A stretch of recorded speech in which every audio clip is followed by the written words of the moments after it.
Welcome to That's the Story Classroom Show. Let's make learning fun. I wanna hear the one about the big old plum tree. I wanna hear the one about the giggly bumblebee. I wanna hear the one about the juggly jumping flea. That's the story that I wanna hear.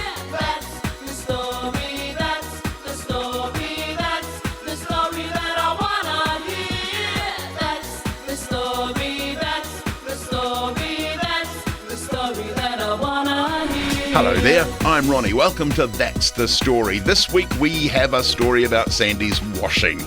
We've got a story about a cat called Brighton. We play When Am I? We meet a spider called Nancy. And we see a pool that doesn't have any water in it. We've got a story about Cuba Street. Do you know where Cuba Street is? Ask your teacher. Look it up. Google it. Where is Cuba Street in New Zealand? And we meet a hippo. But first of all, let's investigate Sandy's washing. From my bedroom window, I can look right down into next door's backyard.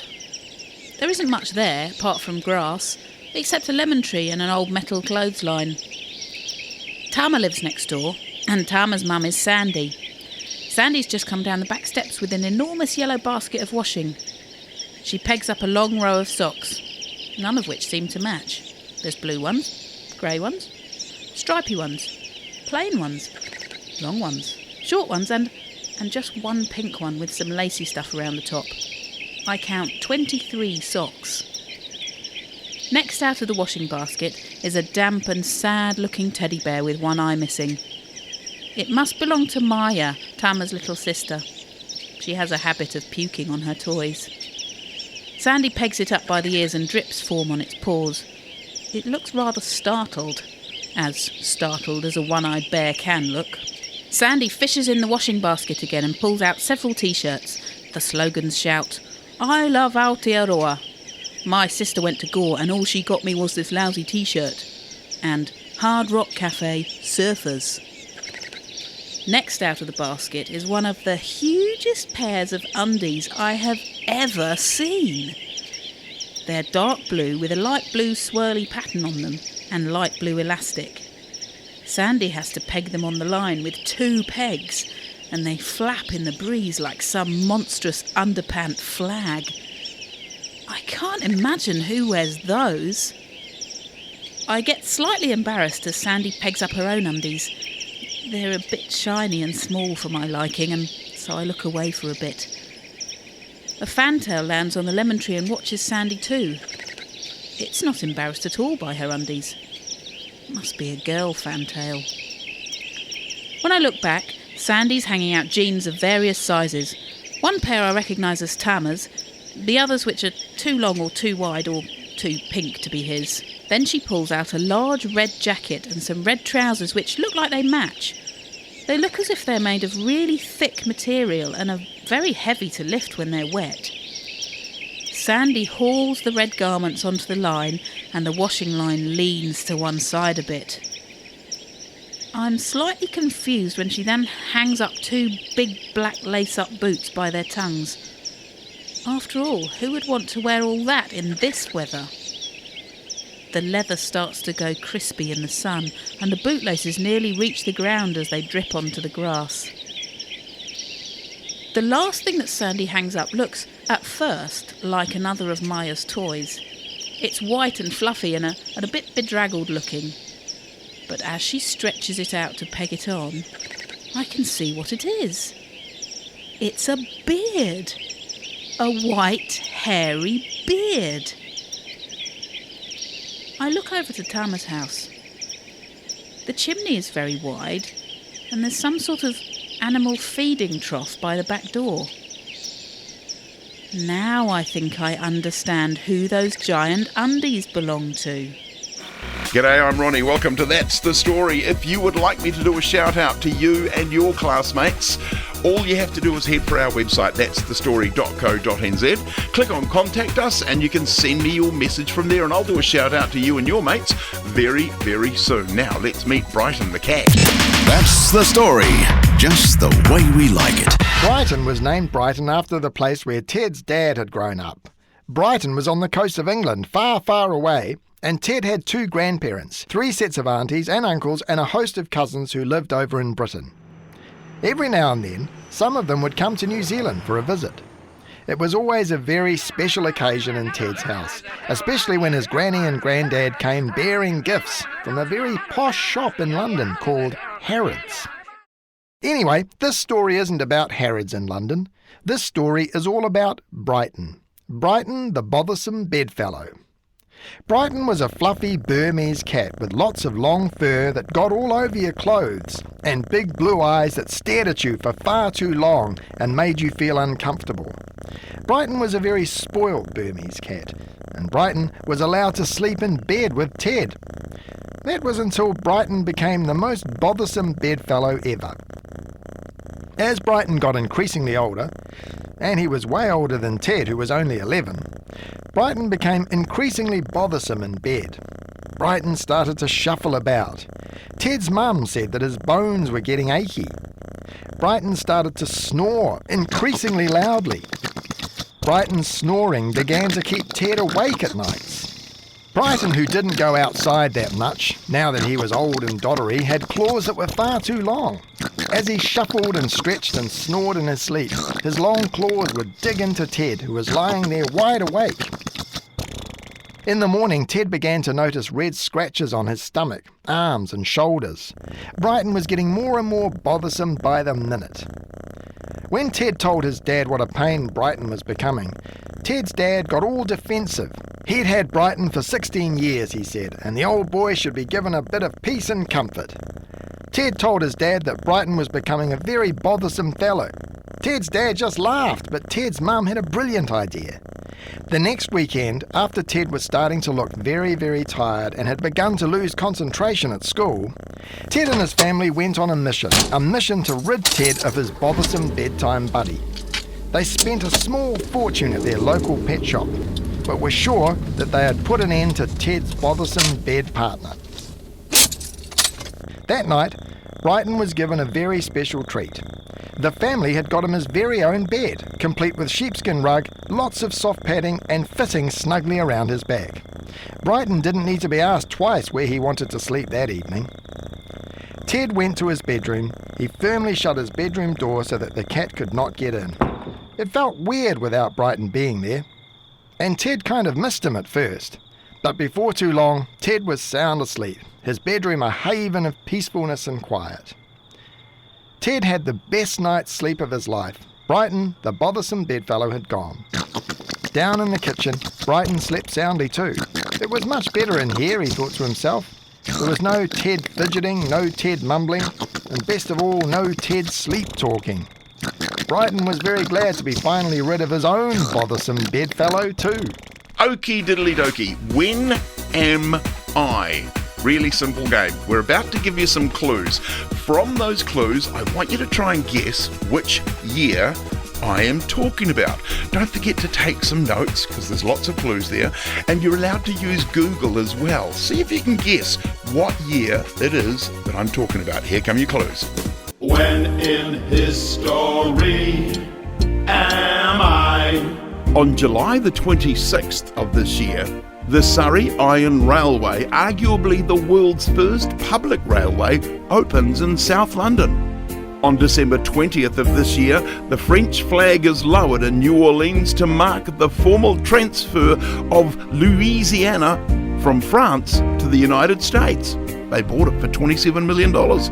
On January 23rd, Arthur Guinness, Irish brewer and founder of the Guinness Brewery, dies aged 77. When in history am I? Did you guess? Did you guess? Did you guess? Did you get it right? I'd love to know if you did. Now, let's meet a spider called Nancy. Let's get noisy. Nancy was very angry indeed.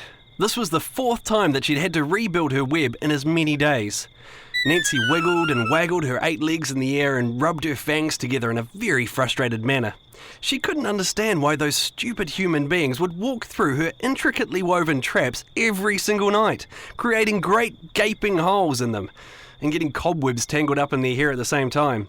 Human beings were silly creatures. Very silly indeed. Couldn't they see the webs in front of their eyes? The answer to a human being is obviously no, but Nancy, being a big, black, hairy and rather frightening spider, had no understanding of this at all.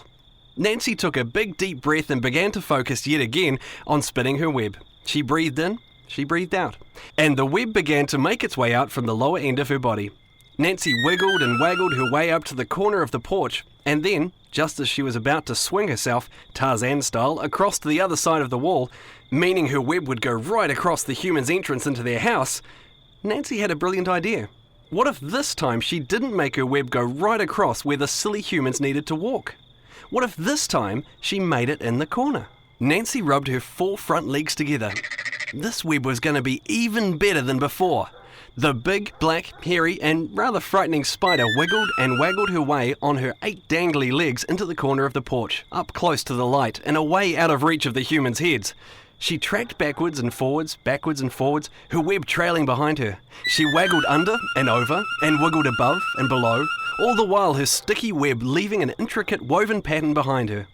After many, many hours, the new web was finally built. It was very definitely even better than before, and Nancy was very pleased indeed.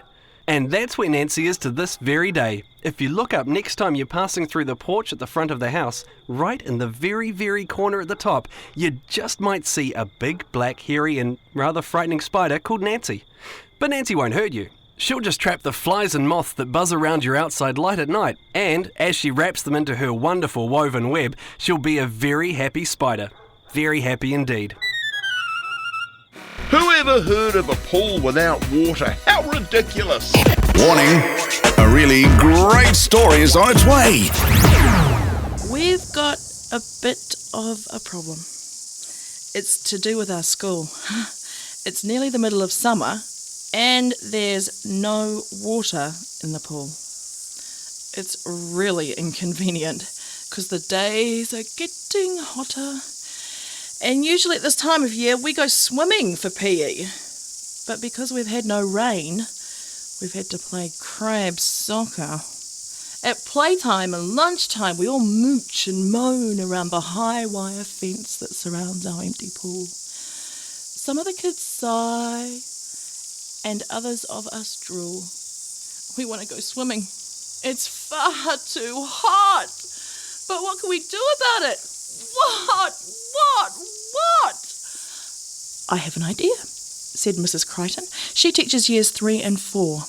We could do a rain dance. Everyone takes part, we all stand in a circle, and then we'd start to chant. But what would we chant, miss? Asked Hare from room 9. I'm not really sure. Nothing too scary. Something simple will do fine. No, said room 7, Mr. Jones. A karakia would do the trick. Let's put an end to all these groans. I agree, replied Miss Henare. Karakia would be good, but let's see if our kids have any more ideas. She looked over at us. There was nothing. Just blank glares. Then I stood up. I had something I had to say. If I didn't, I don't think we'd make it through this long, hot, sweaty, squelchy day.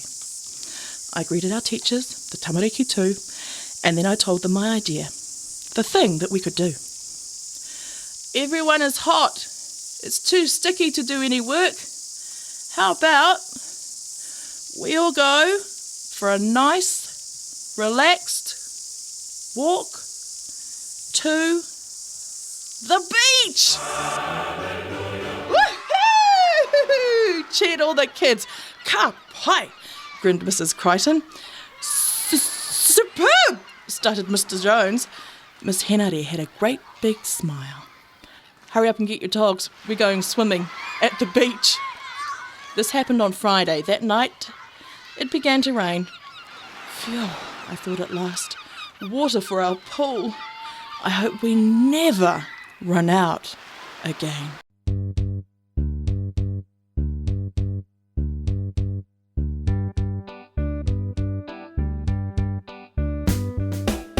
I'd like to live on the Cuba Street in Wellington, below the shops, below absolutely everyone. I'd like to live on the Cuba Street in Wellington.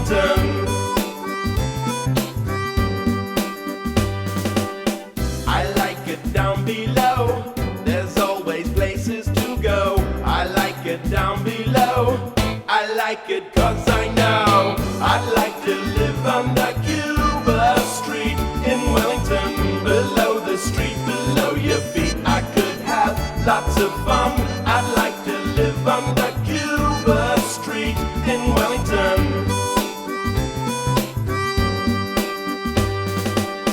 I like the echo sound when living underground.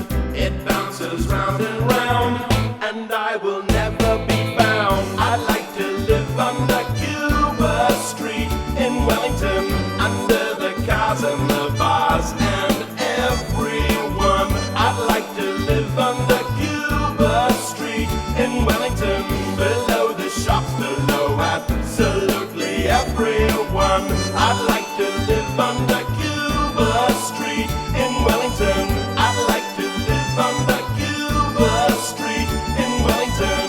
I'd like to live under Cuba Street in Wellington. Okie diddly dokey, it's time to head for Aunt Nora's farm and we're going to meet a hippo. It happened towards the end of a bad day for Aunt Nora.